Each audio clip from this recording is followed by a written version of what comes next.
Sebuah kisah dan pengalaman seseorang yang melakukan ritual pesugihan uang balik bekerja sama dengan sosok genderuwo penunggu atau danyang makam bulung dan akhirnya berhasil mendapatkan uang balik tersebut sehingga bisa membangun usahanya yang bangkrut dan melunasi hutang-hutangnya.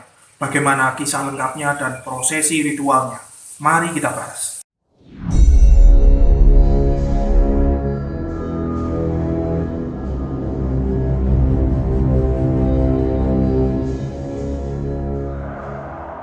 Assalamualaikum warahmatullahi wabarakatuh. Hamdan wa syukranillah. Selamat datang, selamat berjumpa kembali di channel Spiritual 21 Investigasi Supranatural Tanpa Batas.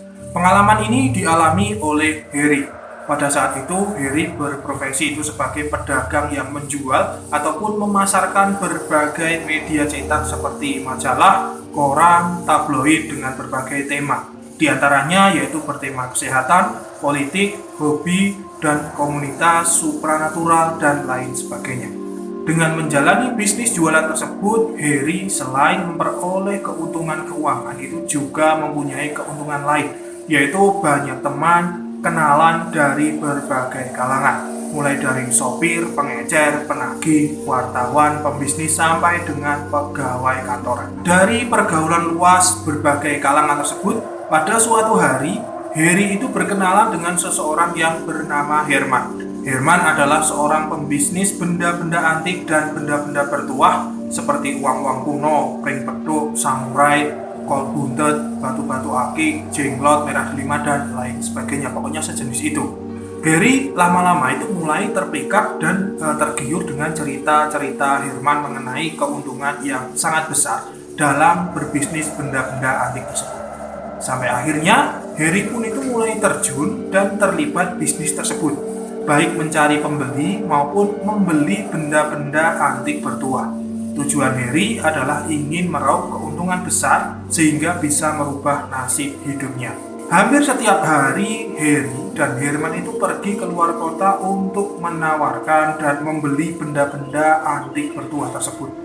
Harga benda itu tentu tidaklah murah, yaitu mencapai jutaan ataupun puluhan juta rupiah, sehingga terpaksa Heri menguras kocek lebih dalam dari tabungannya. Sampai akhirnya berbulan-bulan lamanya Heri itu tidak mendapat keuntungan apapun, malah tabungannya itu terkuras habis. Tak satupun benda bertuah yang dia beli itu laku terjual.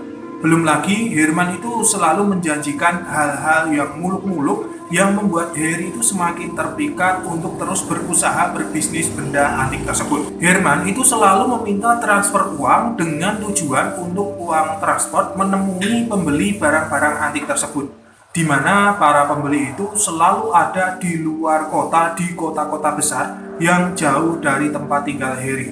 Tentu saja hal itu membutuhkan banyak uang transport, belum lagi nanti biaya untuk menginap di hotel-hotel mewah. Sampai akhirnya Heri mengetahui bahwa Herman itu ternyata bergabung dengan sindikat penipuan dengan modus penjualan benda-benda antik bertuah. Heri menyadari telah menjadi korban dari bisnis Herman itu, dan akhirnya Heri pun mengalami pailit dan usahanya bangkrut total. Belum lagi menanggung hutang-hutang jutaan rupiah. Hal itu membuat pikiran dan jiwa Heri itu menjadi sangat kalut. Karena mengalami depresi berat, pada suatu malam Heri itu jalan-jalan dengan berjalan kaki melewati tempat-tempat sepi dengan tujuan menghilangkan rasa stres, depresi, sekaligus lelaku prihatin untuk mencari jalan keluar. Tanpa terasa perjalanan yang ditempuh Heri itu sudah sangat jauh dan terasa sangat melelahkan. Hingga akhirnya tiba-tiba Heri terperosok ke sebuah rerimbunan pohon-pohon besar karena saking lelahnya. Dan ternyata di antara rerimbunan pohon-pohon besar tersebut ada sebuah makam kuno yang sudah tidak terawat.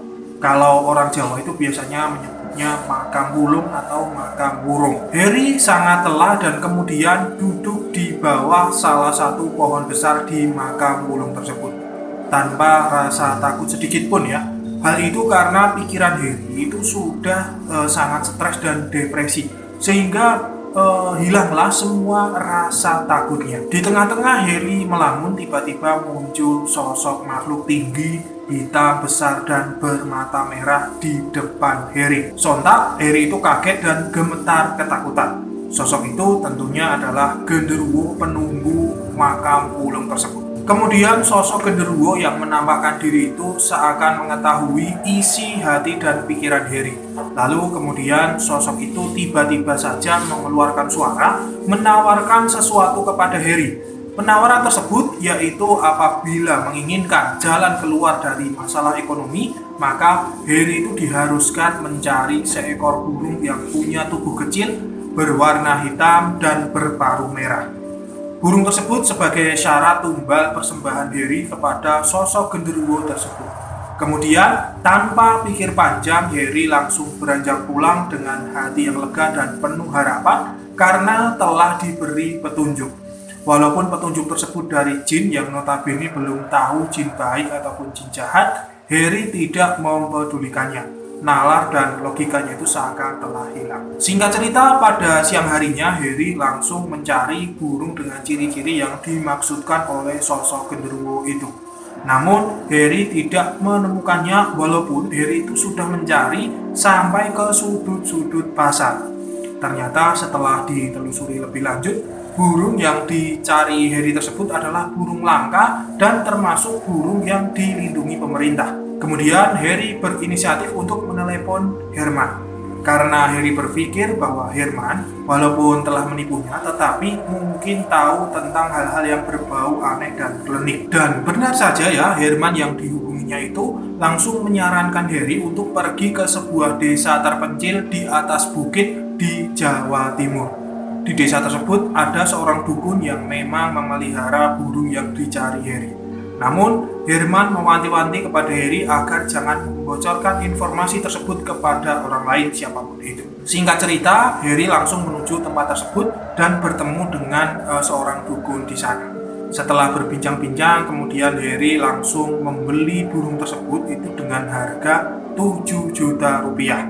Dan ternyata si dukun itu sudah tahu niat Harry membeli burung tersebut. Si dukun itu malah memberikan petunjuk tentang tata cara ritual mempersembahkan burung itu kepada makhluk halus. Kemudian sore itu juga Harry langsung berpamitan dan segera pulang ke rumah.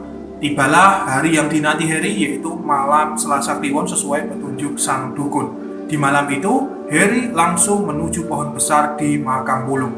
Di pohon tersebut Harry menyembelih burung itu dan dibuat menjadi sate. Kemudian selang beberapa saat genderuwo tersebut hadir di hadapan Harry dan meminta sate yang dibakarnya itu. Genderuwo tersebut memberikan selembar uang kepada Harry. Uang itu dengan nominal 100 ribuan sebagai ganti sate tersebut. Kemudian genderuwo itu memberikan petunjuk-petunjuk khusus untuk merapat uang itu. Setelah semua selesai, maka genderuwo itu langsung segera menghilang. Singkat cerita, setelah selang 1 hari kemudian, Harry membelanjakan uang yang diberikan sosok genderuwo tersebut. Dan aneh, setiap dibelanjakan, uang itu selalu kembali ke kantong Harry.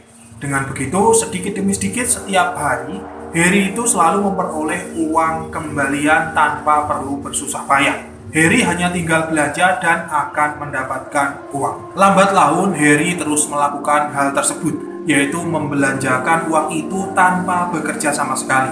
Lama-kelamaan, setelah uang terkumpul, Harry kembali membangun bisnisnya, yaitu lapak penjualan media cetak, serta membayar semua hutang-hutangnya. Dalam hati Harry itu sebenarnya terbesit suatu hal, yaitu sama halnya Harry itu mencuri uang dari para pedagang namun dengan cara yang halus. Sebenarnya Harry ingin berhenti tetapi masih dibujuki nafsu duniawinya. Toh tidak ada yang tahu tentang kejahatan yang Harry lakukan tersebut.